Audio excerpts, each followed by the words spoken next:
meus amados, nós vamos abrir a palavra de Deus. E convido você para abrir o texto bíblico no primeiro livro de Samuel.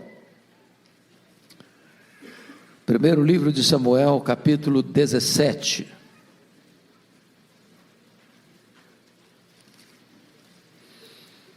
Esta é uma narrativa bíblica bem conhecida de todos. E eu vou ler apenas os versos 45, parte do 46 e do 47. Entretanto, pretendemos fazer uma exposição de todo o capítulo e preciso que você mantenha a Bíblia aberta depois da leitura. 1 Samuel 17, 45.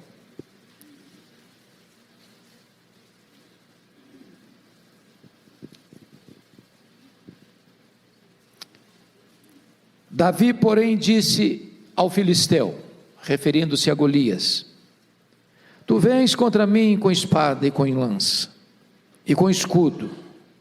Eu, porém, vou contra ti em nome do Senhor dos exércitos, o Deus dos exércitos de Israel, a quem tens afrontado. Hoje mesmo o Senhor te entregará nas minhas mãos. Parte B do verso. E toda a terra saberá que há Deus em Israel. Saberá toda essa multidão que o Senhor salva, não com espada, nem com lança, porque do Senhor é a guerra, e Ele vos entregará nas nossas mãos. Amém. Essa é uma das narrativas mais conhecidas da Bíblia. Esse é um dos textos clássicos da Bíblia para tratar de uma batalha, de uma guerra espiritual. E eu preciso dizer a você nesta noite que, seja do ponto de vista real ou figurado, os gigantes ainda existem. E eles são muitos. E eles são atrevidos. E eles são insolentes. E eles teimam em se colocar no nosso caminho para nos assustar, para nos intimidar, para nos fazer correr com as pernas bambas de medo. Gigante é tudo aquilo que parece ser maior do que você. Gigante é tudo aquilo que intimida você. Há gigantes que estão fora de nós. Há gigantes que estão dentro de nós.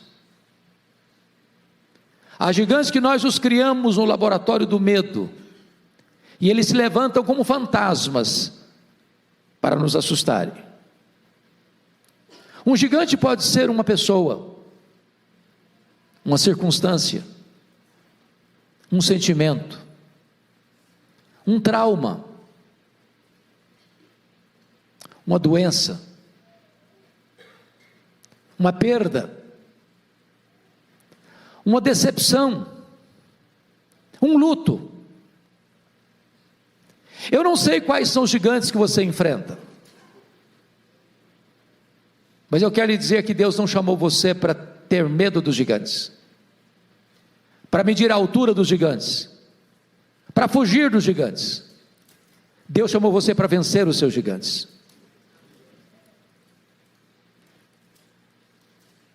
Talvez vencedores gigantes não nascem, eles são feitos, forjados na urdidura da luta.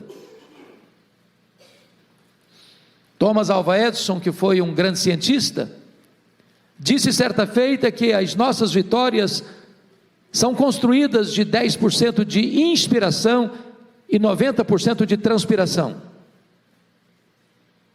Tem trabalho, tem suor, tem lágrimas. Esse próprio cientista, dizem os seus biógrafos, que quando ele era pequeno, a escola o devolveu, não tinha os mesmos direitos que se tem hoje. E quando ele perguntou para sua mãe: por que, mamãe, que a escola me rejeitou? Sua mãe respondeu: é porque você é muito inteligente, filho. Seus coleguinhas não vão conseguir acompanhar você. Eu vou investir em você. E investiu mesmo. E Thomas Alva Edison veio se tornar o maior cientista de todos os tempos, no sentido de registrar patentes. Cerca de 1000 patentes. Muitas invenções, dentre elas a lâmpada elétrica. Muitas pessoas têm enfrentado seus gigantes e vencido os seus gigantes. Por exemplo, John Milton ficou cego aos 50 anos de idade. Não é fácil enxergar e deixar de enxergar. Alguém diz: acabou a vida dele. Pois depois de completamente cego, ele escreveu o grande clássico, O Paraíso Perdido. Ludwig van Beethoven foi um músico de qualidades superlativas. Sua família tinha sérios problemas de formação genética. Quando a sua mãe engravidou, o médico recomendou a ela interromper a gravidez. Ela corajosamente manteve a gravidez. Nasceu Ludwig van Beethoven, um músico excelente, mas por uma surdez progressiva, aos 46 anos de idade, ele ficou completamente surdo. Parecia o fim para a carreira de um músico.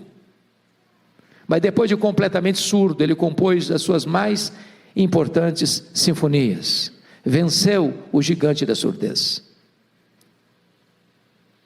Talvez a mais celebrada compositora evangélica de todos os tempos foi Fanny Crosby. Fanny Crosby compôs cerca de 8.000 hinos. Cantava todos eles de cor. Praticamente conhecia todo o Novo Testamento de cor. Essa mulher viveu 92 anos. Porém, ficou cega por um erro médico na 6ª semana de vida. Passou toda a sua história na escuridão. Mas ela inspira e consola milhões de pessoas com as suas músicas ainda hoje. Que segurança tenho em Jesus, pois nele gozo paz, vida e luz. Quer estar ao pé da cruz, que tão rica fonte. Hinos de Fanny Crosby. Venceu o gigante da cegueira. Quais são os seus gigantes? Hoje Deus está aqui convocando você para enfrentar e vencer esses gigantes. Esse texto nos fala de uma guerra. Israel está lutando contra os filisteus. Os filisteus foram os mais terríveis inimigos de Israel por séculos. Oriundos da região do Mar Egeu, migraram para Israel na região costeira ocidental, na parte próxima ao Mediterrâneo. Nunca foram vencidos por Israel, senão no período de Davi. Eles eram muito mais preparados militarmente, eles tinham carros de ferros, eles eram numerosos e muito valentes na guerra. E agora, de um lado está o exército de Israel, do outro lado estão os filisteus. Na hora do enfrentamento, do embate, da conflagração, diz a Bíblia que levanta um duelista do lado dos filisteus, chamado Golias, um homem de 3 metros de altura, trajando uma armadura de 60 quilos, a ponta da sua lança pesava 6 quilos, havia um escudeiro na sua frente, e esse homem insolentemente disse para os soldados de Israel: não é preciso lutar, dê-me um homem para lutar comigo, se ele me vencer, nós serviremos vocês, se eu vencer, vocês nos servirão. E diz a Bíblia que durante 40 dias, 2 vezes por dia, esse duelista filisteu desafiou o exército de Israel, e todos fugiram de medo. O moral do exército de Israel estava baixo. Porém, na hora da debandada geral, no 40º dia, Na 80ª vez, chega Davi no acampamento, para levar provisão para o comandante e para os seus irmãos, e ele quer saber o que está acontecendo. E informam para ele: tem um gigante, um duelista, um homem experimentado na guerra, que está nos humilhando, nos afrontando. Ele é imbatível, ele é invencível, ninguém pode lutar com ele. E quando Davi escuta essa história, ele pergunta: mas quem é esse incircunciso filisteu para afrontar os exércitos do Deus vivo? E se dispôs a enfrentá-lo, e a vencê-lo, e o enfrentou e o venceu. Daí decorre então o tema dessa meditação: quais são os atributos de um homem vencedor de gigantes? Esse texto nos aponta para isso. Com a Bíblia aberta comigo, confira por gentileza. Em primeiro lugar, veja você o verso 24. Todos os israelitas, vendo aquele homem, fugiam de diante dele e temiam grandemente, e diziam uns aos outros: viste aquele homem que subiu? Pois subiu para afrontar a Israel. Um vencedor de gigantes, irmãos, não escuta a voz dos pessimistas. Os pessimistas estão por aí crescendo como cogumelo, estão por toda parte, e eles vão olhar para vocês e dizer assim: é uma loucura você enfrentar o seu gigante, você não vai conseguir, isso é maior que você, é melhor desistir, é mais seguro fugir. Se você escutar os arautos do pessimismo, se você escutar os embaixadores da incredulidade, se você der crédito a esses pessimistas, você também vai fugir. Eu fico olhando a história de Israel, daqueles 10 espias que voltaram de avistar a terra e deram um relatório muito negativo. A terra é boa, lá mana leite e mel mesmo, os frutos da terra são excelentes, trouxemos até evidências disso, mas tem um problema: lá tem cidades fortificadas, lá tem guerreiros, lá tem gigantes, a terra é inconquistável, ela é boa, mas não é para o nosso bico, não dá para nós. Aliás, aos olhos daqueles gigantes, nós somos gafanhotos. Para ser sinceros, aos nossos próprios olhos, nós somos gafanhotos. Príncipes, menos do que príncipes. Homens, menos do que homens. Insetos, gafanhotos. Sabe o que a Bíblia diz? Que em virtude de escutar a nação, o relatório pessimista desses espias, Deus puniu a nação toda, e toda aquela geração que saiu do Egito, exceto os 2 espias que creram que Deus poderia dar-lhes a terra, pereceram no deserto.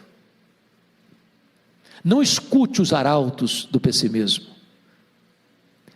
Deus pode levantar você para vencer aqueles gigantes que desafiam você, que intimidam você e que fazem você sofrer. Mas a segunda marca de um vencedor está aí comigo, confira, versículos 14 a 16. Davi era o mais moço, só os 3 maiores seguiam Saul.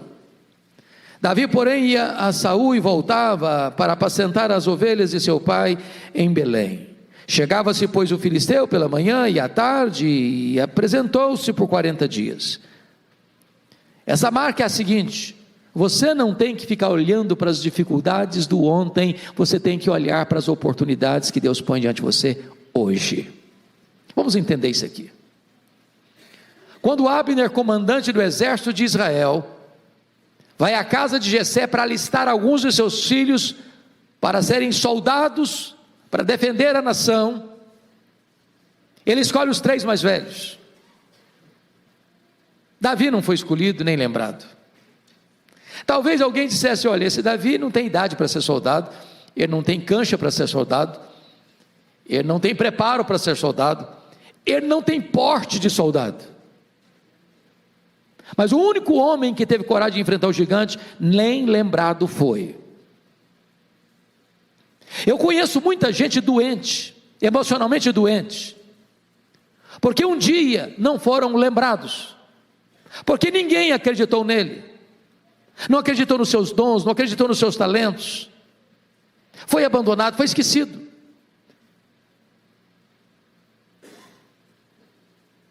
Eu conheço muita gente que diz, mas a minha vida é ruim assim, sabe por quê? Porque eu não nasci num berço de ouro, porque eu não estudei numa boa escola de referência, porque eu não tive chance de fazer um curso superior. Ficam lamentando os problemas do ontem, quando Deus quer que você olhe para as oportunidades que Ele está dando para você hoje. Leia a Bíblia, leia a história, você verá que os grandes vencedores não nasceram em berço de ouro, foram forjados na urdidura da luta. Não importa o seu grau de instrução, não importa o seu berço, se de ouro ou berço de palha, o que importa é que Deus pode levantar você na sua geração, para ser uma bênção e para ser um vencedor de gigantes. Terceira marca de um vencedor de gigantes.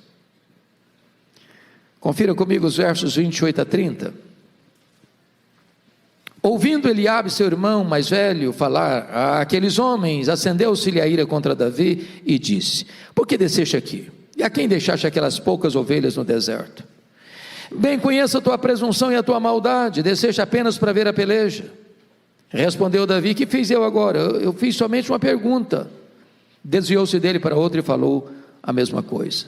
Terceiro lugar, irmãos, um vencedor de gigantes é alguém que precisa aprender a lidar com seus críticos.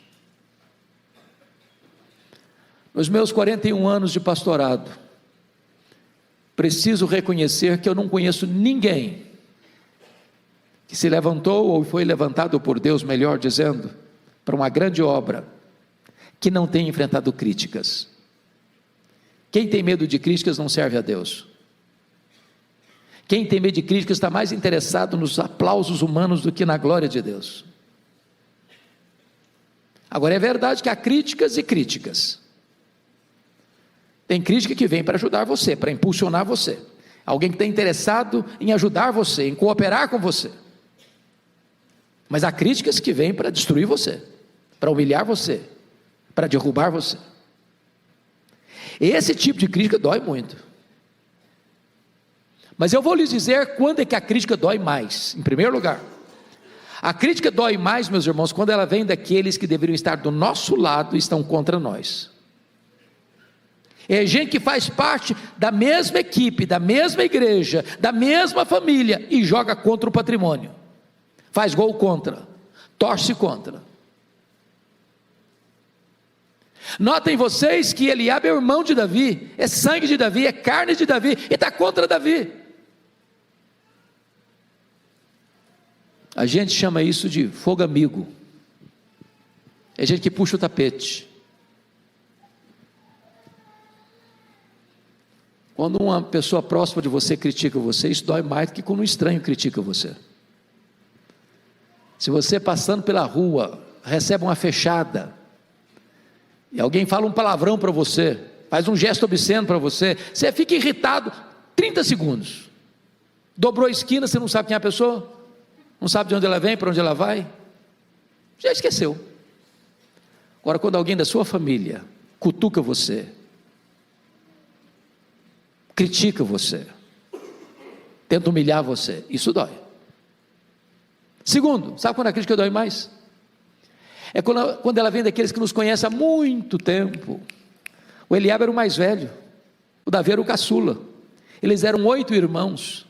Eliabe viu Davi nascer, viu Davi crescer, e apesar disso criticava Davi. Na verdade, meus irmãos, o que incomoda os críticos não são seus defeitos, são suas virtudes. O que o crítico não tolera é que você seja honrado e ele não. É por isso que Eliabe está criticando Davi. Terceiro lugar, sabe quando a crítica dói mais? Quando ela é contínua, quando ela é contumaz. Olha comigo o versículo de número 29, aliás, versículo 29, quando Davi pergunta assim: que fiz eu agora? Eu só fiz uma pergunta. Sabe o que significa isso? Davi está perguntando para o seu irmão assim: ô Eliabe, até quando você vai ficar no meu pé? Quando você vai me dar descanso? Para com isso, rapaz. Esse tipo de crítica, como uma goteira, incomoda. Ou, irmãos, às vezes tem gente, até na igreja, que parece que tem até um ministério, sabia? É o ministério da crítica. Ele acha que vai resolver o mundo com as críticas dele. Pode acontecer tudo direitinho, não tem um elogio. No dia que as coisas não saírem do jeito que ele queria, lá vem a crítica. Sabe quando a crítica dói mais? Em quarto lugar, quando ela vem envelopada em destempero emocional. Olha o versículo 28. Acendeu-se a ira de Eliabe contra Davi. Uai, mas o que o Davi fez para o Eliabe para ficar irado? Fez nada. Mas por que ele está irado contra Davi? Sabe por quê? O Eliabe ficou pensando assim: e se esse menino enfrenta esse gigante e vence esse gigante, como é que vai ficar a minha cara? Eu sou mais velho, eu sou soldado, já tem até uma patente aqui na minha farda. Sabe o que irrita os críticos? É a possibilidade de você vencer. Sabia que a psicologia humana prova que você e eu temos mais facilidade de chorar com os que choram do que nos alegrarmos com os que se alegram? Tem gente que não fica feliz porque a igreja Pinheiro está crescendo. Tem gente que não fica feliz quando você vê alguém rompendo na vida. Tem gente que fica incomodado porque Deus está abençoando o seu trabalho. Isso é o crítico. Mas sabe quando a crítica dói mais? A crítica dói mais quando o crítico tem a síndrome de Deus. Sabia disso, que o crítico tem síndrome de Deus? Olha o versículo 28. O Eliabe perguntou assim para o Davi, disse assim acerca do Davi: bem conheça a tua presunção e a tua maldade. Você veio aqui só para espiar essa peleja. Meus irmãos, isso é um juízo de valor. Isso é foro íntimo. Presunção e maldade só Deus conhece. Mas o crítico julga suas palavras, julga suas obras e julga suas intenções. A grande pergunta é: será que Eliabe tinha razão? Será que Davi estava ali mesmo porque ele era presunçoso? É isso mesmo? Vamos entender? Se você virar a página da sua Bíblia para o capítulo 16, no capítulo 16 aconteceu uma cerimônia lá na casa do Jessé. Deus mandou o profeta Samuel à casa do Jessé para ungir um dos filhos de Jessé, rei de Israel, em lugar de Saul. E quando o profeta Samuel está chegando, a primeira pessoa que ele encontra é o Eliabe, rapaz bonitão, capa de revista. E aí o Samuel pensou logo: está aí o ungido do Senhor. Disse: vai devagar, profeta. Aí só tem casca, é só verniz. Nesse não. Diz a Bíblia que todos os outros filhos de Jessé passaram diante de Samuel e disse: não é esse, também não é esse, também não é esse aqui também não é, também aquele ali não é, esse aqui também não é. Ué, mas acabaram os filhos? Ah, não, tem o caçula, mas o caçula, tadinho, ele é um menino ainda, ele está lá cuidando de ovelha. Pois é, e nós não vamos nos assentar à mesa enquanto ele não chegar. Aí chega o Davi esbaforido: o que está acontecendo aqui? Deus: é esse aí, pode tornar um azeite na cabeça dele, esse aí. Você imaginou como é que ficou o Eliabe? O menino furou a fila.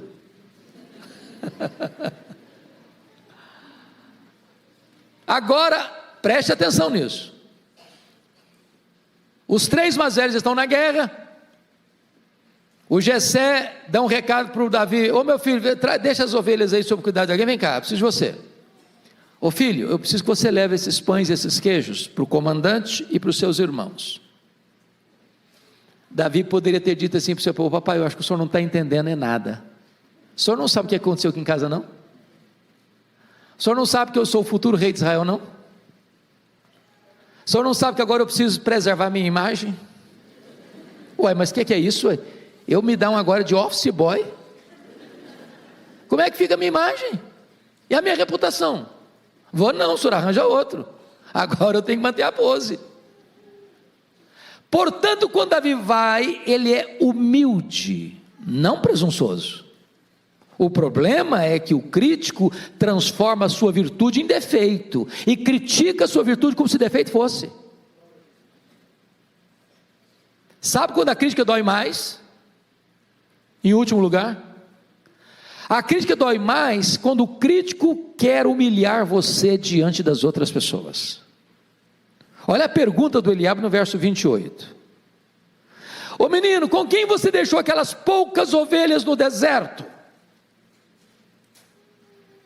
O que ele está falando aqui? Trocando em miúdos, sabe o que ele está dizendo para Davi? Menino, recolha-se a sua insignificância.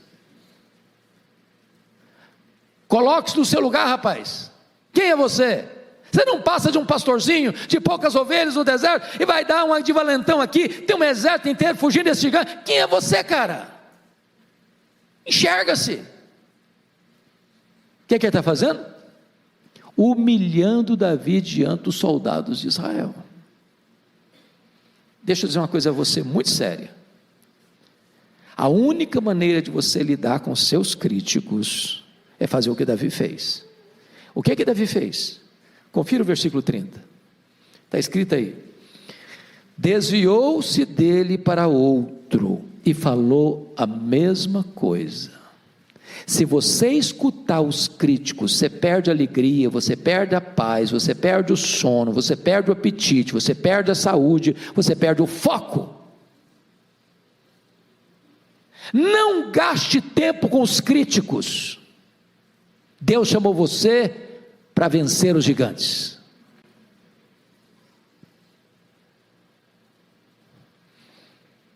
Quinta marca de um vencedor de gigantes. Aliás, quinta, não quarta. Confira comigo os versos 38 a 40. Saul vestiu a Davi de sua armadura e lhe pôs sobre a cabeça um capacete de bronze, vestiu de uma couraça. Davi cingiu a espada sobre a armadura e experimentou andar, pois jamais havia usado. Então disse Davi a Saul: eu não posso andar com isso não, pois nunca usei. E Davi tirou aquilo de sobre si, tomou o seu cajado na mão, escolheu para si 5 pedras lisas do ribeiro e as pôs no alforje de pastor que trazia saber no surrão, e lançando mão da sua funda, foi-se chegando ao filisteu. Um vencedor de gigantes é autêntico, ele não tenta imitar os outros.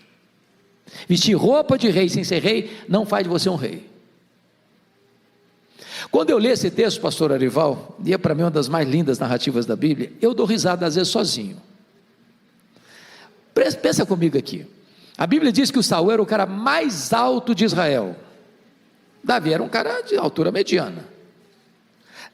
O Saul era manequim 70, o Davi manequim 52. Quando botou aquele monte de armadura em cima do Davi, gente, sobrou armadura. O cara não conseguia nem andar, era um estorvo, era uma loucura aquilo. Agora, bota uma espada, a espada do Saul devia ser maior que a dos outros, ela encostava lá no chão. O Davi não conseguia andar com aquilo. Ele arrancou aquela tralha toda de cima dele e falou: eu não sei usar isso não, nunca usei esse negócio não, e tem uma coisa, eu não sei mesmo e não quero também, pronto. Aí ele correu lá no ribeiro. Gente, se vocês visitarem essa região de Israel, vale a pena, porque lá até hoje, nesse lugar, tem pedras assim, tamanho de um ovo, lisinha, que dá vontade até você dar umas pedradas. Botou 5 para não ter problema. E aí pegou a funda e correu na direção do gigante. Sabe o que ele está dizendo? Gente, ele está pensando assim: com essa funda aqui, eu sou um doutor, eu consigo acertar um fio de cabelo, quanto mais a testa de um gigante. O que Davi está nos ensinando? O que Davi está nos ensinando é que não basta ter coragem, é preciso ter preparo. Coragem sem preparo é loucura. Meus irmãos, nós vivemos hoje um mundo distinto, nós vivemos hoje um mundo dos especialistas. Por exemplo, Você se lembra que no passado, bem recente, você tinha uma coisa chamada médico da família, lembra disso? Médico da família. Ele era médico do vovô, médico da vovó, do papai, da mamãe, do filho, da filha, do neto, da neta, e o médico clinicava do alto da cabeça à planta dos pés, e pronto, era o médico. Hoje, se a dor é do lado direito, é um médico, se a dor é do lado esquerdo, é outro médico. Se a dor de dente é de um jeito, é um dentista. Se a dor de dente é do outro jeito, é outro dentista. Porque é o mundo dos especialistas. Eu pergunto a você, qual é o seu trabalho? Não importa o seu trabalho, se você for um especialista, você vai ser bem sucedido. Você pode fazer salgadinho para fora, você vai fazer o melhor salgadinho da cidade. Você vai ser professor, você vai ser o melhor professor da escola. Você vai ser um comerciante, você vai ser o melhor comerciante da cidade. Você vai ser um advogado, um engenheiro, você vai ser um industriário, você vai ser um empresário, você vai ser um taxista, um motorista de Uber. Você vai se especializar, você vai fazer com excelência.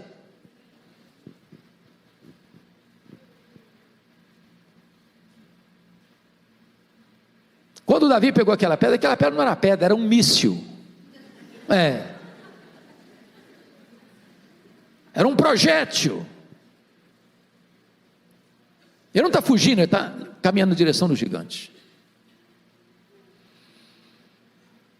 Mas, em quinto lugar, um vencedor de gigante, irmãos, está aí no versículos 45 a 47, nós não vamos ler agora porque lemos no começo. O vencedor de gigantes é aquele que reconhece que, apesar do seu preparo e da sua coragem, quem dá a vitória é Deus.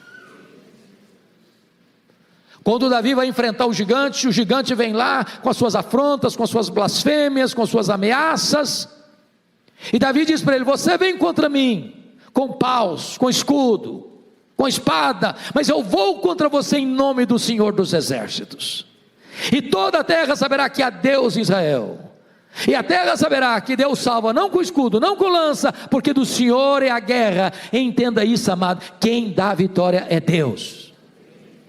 Quem leva você para frente é Deus. Quem faz você triunfar é Deus. Não a nós, Senhor, não a nós, mas ao teu nome da glória, porque dele, e por meio dele, e para ele, são todas as coisas. Eu não sei quais são seus gigantes, mas você não pode vencê-los sozinho. Você não pode triunfar sozinho. Você não pode entrar nessa luta espiritual de cara limpa. Você precisa de armas espirituais poderosas em Deus para destruir fortalezas e anular sofismas. Você precisa do poder de Deus e ser revestido de toda a armadura de Deus. Você precisa confiar não nos seus talentos, não nos seus dons, não no seu dinheiro, não na sua força dos seus músculos, não nas suas estratégias. Você precisa confiar em Deus. É de Deus que vem a vitória.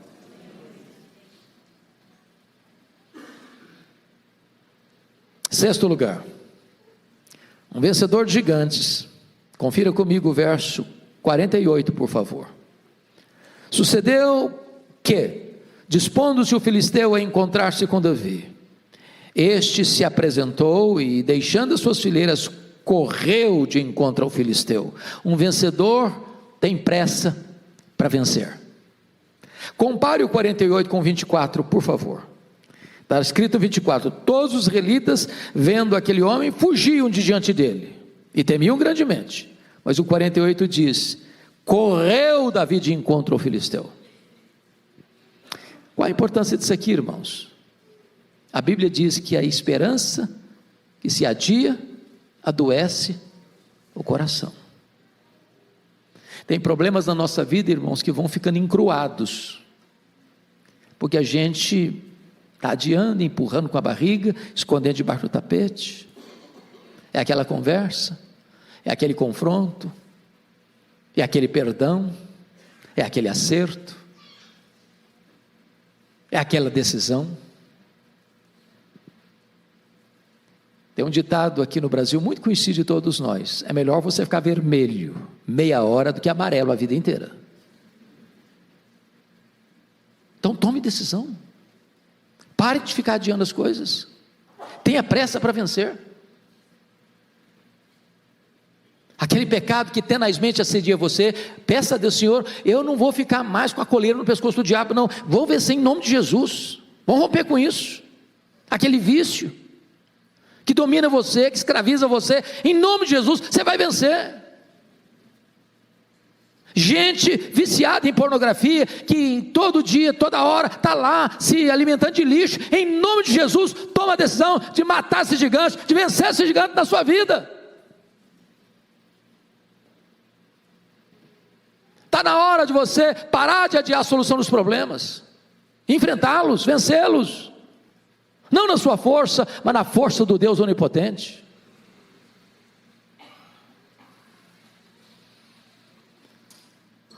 Quando eu li o livro O Monge Executivo, eu li numa sentada, mas eu só lembro de uma frase. Tem hora que às vezes o livro vale uma frase, a frase vale o livro, não é verdade? E o que valeu o livro para mim foi essa frase: você não é o que você fala, você não é o que você sente, você não é o que você promete, você é o que você faz. Domingo após domingo a gente chega aqui, e a gente escuta, e a gente escuta, e a gente escuta. É preciso tomar decisão. Decisão. Mas em último lugar, sétimo lugar, confira comigo o verso 52. Então os homens de Israel e Judá se levantaram e jubilaram e perseguiram os filisteus até Gate e até as portas de Ecrom, e caíram filisteus feridos pelo caminho de Sarim até Gate até Ecrom. Um vencedor de gigantes é alguém que encoraja outros também a vencerem. Quando o gigante veio blasfemando contra Davi, não precisou de 5 pedras, bastou uma. E Davi encravou aquela pedra na testa do gigante. Ele caiu, Davi subiu em cima dele, pegou a espada dele e tosou-lhe a cabeça. Então os soldados de Israel, acovardados até então, cobraram ânimo e entraram na peleja e tiveram uma vitória consagradora. Me permita dizer isso: às vezes a luta é carreira solo, mas a celebração da vitória deve ser coletiva. Não basta apenas você vencer, você precisa encorajar outros também a vencerem. Irmãos queridos, nós ainda temos nessa questão da pandemia, muita gente que ficou com medo de voltar para a igreja. Graças a Deus aqui em Pinheiros é pouca gente, né, pastor? Graças a Deus. Mas por onde eu ando, por onde eu passo, eu escuto relatórios até negativos. Há pouco tempo eu estava conversando com um colega pastor, de uma outra denominação, querida, irmã, e o pastor falando comigo com lágrimas nos olhos: pastor Hernandes, a minha congregação tinha 80 membros. 80 membros. Quando voltou, 40 deles, a metade deles, 50% da igreja: pastor, pode tirar meu nome, não volto não, não quero mais. Tem crente que acha que o vírus da Covid está na igreja, e só na igreja. É um perigo entrar aqui.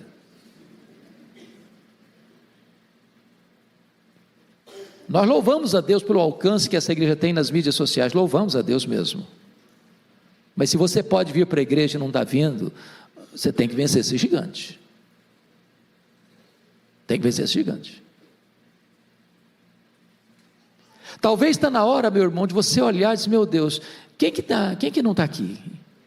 Que você conhece, está na hora de, sei lá, fazer uma visita, dar um telefonema, encorajar alguém. Tem hora, irmãos, que basta uma despertada, um empurrãozinho, uma palavra, uma oração.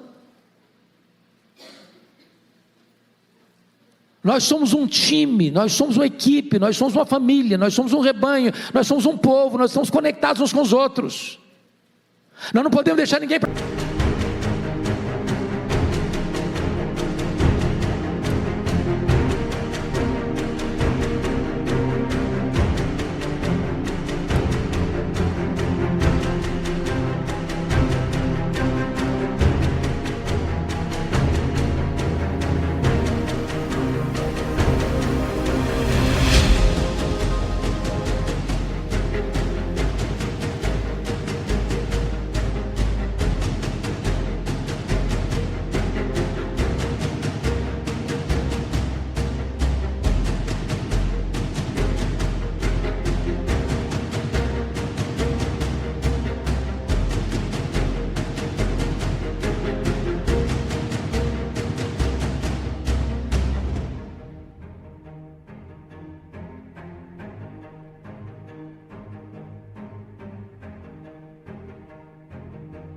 para trás. Em vez de criticar, de desanimar, de dar discurso de negativismo e pessimismo, incredulidade, nós temos que dizer: meus irmãos, vamos juntos, estou com você, vamos juntos, meu irmão, vamos juntos. Você é um encorajador. Nas palavras lá de Filemon, você é um Filemon que encoraja o coração dos santos, um abençoador. Eu queria terminar com uma ilustração que eu amo, que me marca muito, que me abençoa muito. Aconteceu numa Paralimpíada de Seattle, nos Estados Unidos. E a modalidade mais esperada e iria fechar aquela Paralimpíada ia acontecer no estádio. E as moças iriam fazer a última corrida, a mais longa corrida. Havia uma delas que era famosa e era a forte candidata a sagrar-se campeã, no sentido de ganhar a medalha de ouro. O estádio estava lotado, aguardando essa modalidade esportiva. E vocês sabem que as Paralimpíadas são feitas por atletas com deficiência física. E quando as atletas entraram na pista, ao sinal de largada, aquela moça que era forte candidata a ganhar a medalha de ouro, já ganhou a dianteira, recebendo os ruidosos e efusivos aplausos da multidão. Mas para espanto de todos, num dado momento, ela tropeçou e caiu. A multidão imediatamente concentra os seus aplausos na que vinha em seguida, para que ela entrasse e ganhasse a medalha de ouro. Mas para surpresa da multidão presente, do mundo que assistia, ela parou, estendeu a mão que estava no chão, a concorrente, e a levantou.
As outras chegaram e, rompendo o protocolo da Paralimpíada, todas elas deram as mãos e correram juntas para a reta de chegada. O estádio aplaudiu demoradamente. O mundo foi impactado pelo exemplo delas, mostrando para o mundo uma lição: as vitórias mais importantes da vida são aquelas que nós as compartilhamos com outras pessoas. Mais do que um vencedor, você deve ser também um encorajador. Mas, meus irmãos, eu quero concluir dizendo que o que nos encanta não é Davi. Davi era um homem como você e eu, de altos e baixos, de avanços e recuos, de escaladas e quedas. Davi também teve medo. Davi também se acovardou. Davi também caiu.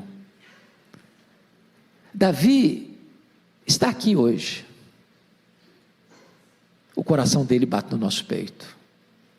O que nos encanta é o filho de Davi, é o Messias, é o Rei dos Reis, Ele é o Senhor dos Senhores. Ele sim é o vencedor invicto em todas as batalhas.